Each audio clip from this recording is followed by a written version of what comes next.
نلاقي عسكري جيش داخل علينا، انتم بتعملوا ايه وايه اللي نزلكم؟ فهمنا من كلامه ان الملعب ده تابع للقوات المسلحة المصرية. يا جماعة العسكري ان هو ياخدنا على جنب لغاية ما البوكس يجي عشان ياخدنا. السلام عليكم يا جماعة. النهاردة مش هيكون فيديو عن اي فوتبول او عن اي لعبة تانية. النهاردة يا جماعة هيكون الفيديو المنتظر. من قيمة 10 ايام كده كنت نزلت بوست على منتدى يوتيوب، كمان قلت لكم يا جماعة ان انا كنت بصور الجزء التاني من تحدي العارضة، بس للأسف حصل لي مصيبة، بس الحمد لله عدت على خير. في البداية بس يا عزيزي أنا عايز بس أنوه عن حاجة، إنه وحياة ربنا القصة دي فعلا حصلت لي وفعلا حصلت معايا، بس أنا طالع أقولها علشان فيها حتة إيجابية في الآخر عشان كلنا بس نستفاد منها.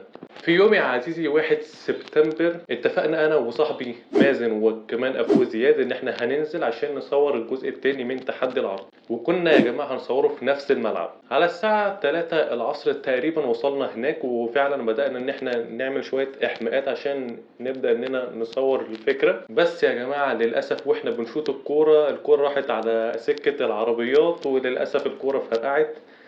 فحاليا كده ما بقاش في فكره، ما بقاش في فيديو اصلا يعني. فزياد حب ان هو يقترح علينا اقتراح، قال لنا يا جماعه بصوا انا عندي ملعب كويس جدا وممكن ان احنا نقدر نخشه ببلاش عادي جدا من غير ما ندفع اي فلوس، زي الملعب اللي احنا كنا بنلعب عليه، لان انتوا طبعا اساسا شايفين حاله الملعب عامله ازاي يعني. وبالفعل يا عزيزي اخدنا حاجتنا ورحنا فعلا اتجهنا للملعب اللي زياد قال لنا عليه. الملعب يا جماعه حرفيا كان ملعب سباعي اساسا، بس كان فيه حاجات ياما قوي تقول لا دوت مش ملعب مجاني نهائي. الملعب ده يا جماعه كان فيه معدات كتيره قوي، ودي اساسا حاجه عامه يعني بتدل ان هو مش مجاني. اول يا جماعه ما وصلنا الملعب على طول كنا عاملين بندور على الباب اللي احنا هنخش منه، فاحنا كنا ماشيين كده حوالين الملعب فلقينا كافيتيريا كده، لما انت بتخشها بتخش على طول على الملعب. وفعلا يا جماعه دخلنا من الكافيتيريا ديت ودخلنا على الملعب على طول، ومحدش قال لنا انتوا رايحين فين ولا جايين منين.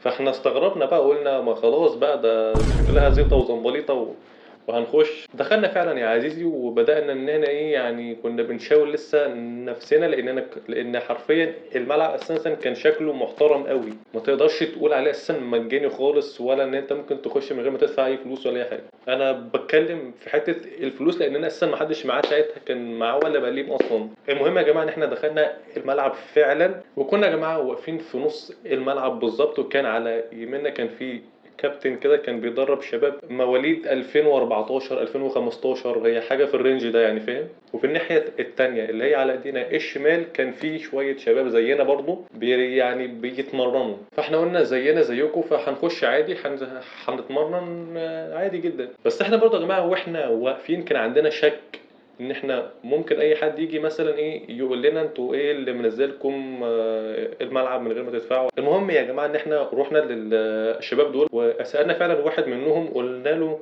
هو احنا عادي ان احنا هنخش عادي ونلعب عادي هنا ولا فيها مشاكل؟ والاجابه ان الشاب ده فعلا قال لنا لا عادي العبوا مفيش مشاكل. فاحنا قلنا دي فكره حلوه جدا ان احنا ايه هنبدا هنصور الفكره بتاعتنا في ملعب حلو جدا يعني. انا هوريكم صور ليه اصلا. بعد كده يا جماعه استاذنا من الكابتن، استاذنا منه في كوره ان احنا هنلعب بيها وهنرجعها تاني، عشان احنا طبعا الكوره بتاعتنا راحت في داهيه. وفعلا يا جماعه اخدنا الكوره وبدانا ان احنا نغير عشان نبدا ننفذ الفكره بتاعتنا. قعدنا يا جماعه تقريبا بتاع 10 دقايق عمالين بنسخن علشان هنبدا لسه اننا نصور الفكره. وإذ فجاه يا جماعه نلاقي عسكري جيش داخل علينا بيقول لنا انتم بتعملوا ايه وايه اللي نزلكم. هو العسكري ده في الاول راح لمازن اصلا، بعد كده رحت انا وزياد عشان نفهم في ايه في القصه دي عامه يعني. لقينا يا جماعه للاسف ان العسكري ده بيقول لنا انتوا ايه اللي منزلكم وما جيتوش ليه من الباب الرئيسي اصلا. احنا هنا اذهلنا لاننا اساسا ما حدش فينا كان يعرف ان في باب رئيسي اصلا. فاحنا بقى يا جماعه شرحنا له اللي حصل، وبعد كده هو سالنا قال لنا مين اداكوا الكوره دي، واحنا ما حدش فينا رضى ان هو يتكلم، لان لو احنا كنا قلنا على الكابتن ان هو اللي احنا خدنا منه الكوره كان ممكن يتاذي اصلا. وللاسف يا جماعه فهمنا من كلامه ان الملعب ده تابع للقوات المسلحه المصريه. المهم يا جماعه هو كان عمال بيلح علينا جدا، كان بيقول لنا لا لازم تقولوا بدل ما هاخدكم عند الضابط ويحصل اللي يحصل. احنا برضو كنا ساعتها مش عايزين نفتن على الراجل عشان برضو الراجل ما يتأذاش في حاجة، فهو قال لنا ساعتها لا ده انا كده اللي هاخد اجازة وهاخد شتايم من الضابط بتاعي علشان انتوا اساسا نزلتوا بدون اذن. ففي الاول قلنا له طب هو هيحصل له ايه، فقال لنا مش هيحصل له اي حاجه. فبعد كده برضو شاورنا عقلنا اننا نقول له ولا لا، يعني نقول على اسمه ولا لا، وفي الاخر للاسف قلنا. بعد كده العسكري ده اخد الكرة مننا راح للكابتن، كانوا لسه بيتكلموا بهداوه شويه، احنا بقى كنا بنغير كنا عشان هنمشي خلاص، لقيناهم فجاه قلبت بخناقه. بص احنا ساعتها موقفنا كان اننا المفروض ان احنا كنا نمشي اصلا، يعني نحاول اساسا نتسحب مثلا ونمشي، بس احنا وقفنا في وسط الخناقه ديت وحاولنا اننا نسلك بين الاتنين، عاملين فيها ابطال، احنا عاملين فيها سوبرمان. بعد كده يا جماعه جه عسكري جيش بس كان مليان برضو كده شويه، فقال لنا حصل ايه، فشرحنا له برضو كل اللي حصل. عامه المشكله بقى هنا ان العسكري لما جه يواجه الكابتن قال له لا انا ما اديتهمش كور. فيا جماعه بعدها على طول العسكريين دول اللي هو كان في عسكري اول اللي هو نزل لنا دوت وقال لنا انتم بتعملوا ايه، وكان في العسكري التاني اللي هو جه في الخناق، فاخدنا كده وقال لنا تعالوا هنروح للظابط. احنا بقى يا جماعه كل تفكيرنا واحنا في السكه واحنا رايحين للظابط، يعني هو اساسا الظابط الناحيه التانيه ما كانش فيه مسافه كبيره، يعني احنا بقى كان كل تفكيرنا ساعتها ان احنا هنروح هنعتذر وان شاء الله هنمشي، يعني هو ده بص كان اقصى تفكيرنا ان احنا ايه يعني هيحصل مثلا انتوا عملتوا ليه كده وبتاع وفي الاخر هنمشي. اول يا جماعه ما دخلنا المنطقه اللي هي فيها الظابط ديت كان في اتنين ظباط كانوا قاعدين قدام بعض، فاحنا يا جماعه دخلنا كنا لسه بنقول احنا اسفين، لقينا للاسف الظابط قام زعق كده مره واحده وقال انتوا ايه اللي دخلكوا ده من هنا، انتوا جايين بتسرقوا الملعب اصلا وانتوا ايه اللي عملتوه ده، وقام امر يا جماعه العسكري ان هو ياخدنا على جنب لغايه ما البوكس يجي عشان ياخدنا.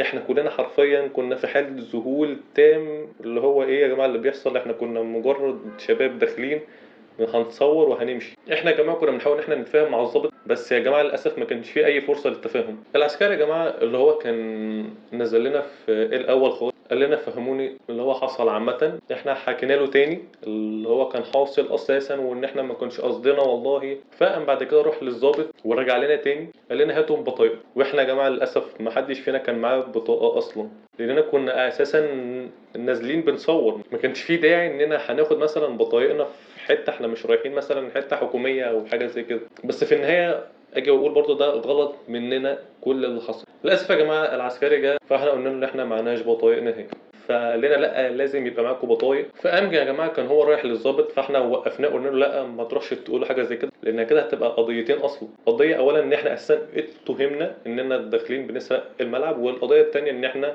معناش بطايق. فبعديها يا جماعه هو راح بس ما نعرفش هو قال له ايه يعني. فاحنا الوقت دوت زياد ومازن جالهم فكره اننا لازم نهرب او ننط من السور. احنا لو احنا فكرنا فيها بالعقل شباب احنا داخلين معناش بطايق، داخلين من مكان مش رئيسي ان احنا اساسا نخش منه، فلو انت فكرت فيه اصلا بالعقل يعني عامه احنا مذنبين فعلا ونستاهل اي حاجه تحصل قانوني. فيا جماعه زياد ومازن كان عندهم اصرار ان احنا لازم ننط من السور ونهرب، بس انا الحمد لله يعني قلت لهم لا يا جماعه بلاش، لان لو احنا عملنا حاجه زي كده التهمه هتتثبت علينا اكتر وكمان هتبقى قضيه ثالثه غير القضيتين اللي هو اساسا موجودين. قعدنا يا جماعه على الحال ده تقريبا بتاع ربع ساعه لغايه ما المغرب اذن. انا عايز يا جماعه اقول لكم وحياه ربنا ان انا كنت في ثبات انا ما كنتش اتوقعه نهائي. ما بقولش بقى ان انا جامد وحاجات زي كده والله، بس انا بقول لك انا كنت في ثبات، انا كنت واثق يا جماعه ان ربنا هيطلعنا منها، لاننا احنا عملنا فعلا حاجات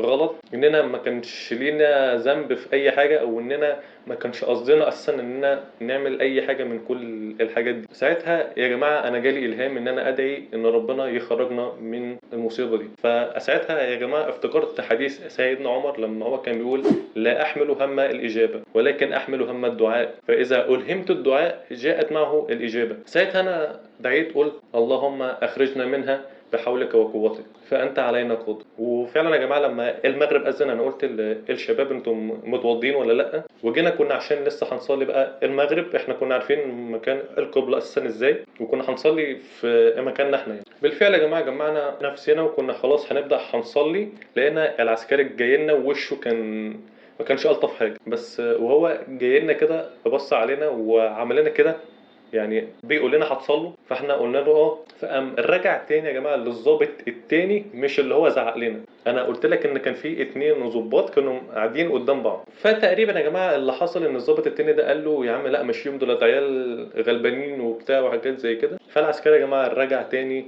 وقال لنا بصوا انتم هتمشوا، بس انتوا هتروحوا تعتذروا من الضابط وفي الاخر هتمشوا. وبالفعل يا جماعه لمينا حاجتنا ورحنا للضابط وقلنا له احنا اسفين، واحنا اسفين على كل اللي هو حصل ده يعني. وبعد كده يا جماعه الحمد لله مشينا. واول ما طلعنا على طول من الملعب رحنا على طول المسجد عشان نصلي المغرب ونشكر ربنا ان هو خرجنا منها على خير. فانت بالعقل لو انت حسبتها بالعقل مش هتتحل، لو بالعقل انت رايح اساسا في 60 داهيه. بس يا جماعه ربنا قادر ان هو يطلعك من اي موقف طالما انت مؤمن بيه. انا ما كانش عندي ذره شك واحده ان ربنا هيسيبنا كده واننا هنروح خلاص. المهم بقى يا عزيزي ان انت في اي موقف عامه انت بتتعرض له لازم يبقى عندك يقين بان ربنا ان شاء الله هيطلعك منه. لازم تظن في ربنا خير، لان ربنا قال انا عند ظن عبدي بي، لان ايمانك بربنا هو الوحيد اللي ممكن ينجيك من اي مصاعب انت بتلاقيها في حياتك. والحمد لله الموضوع خلص وعدى على خير. انا بس كنت حابب اشارك معاكم حاجه زي كده، وحابب اقول لكم يا جماعه ظنوا في ربنا خير في اي موقف انتوا فيه،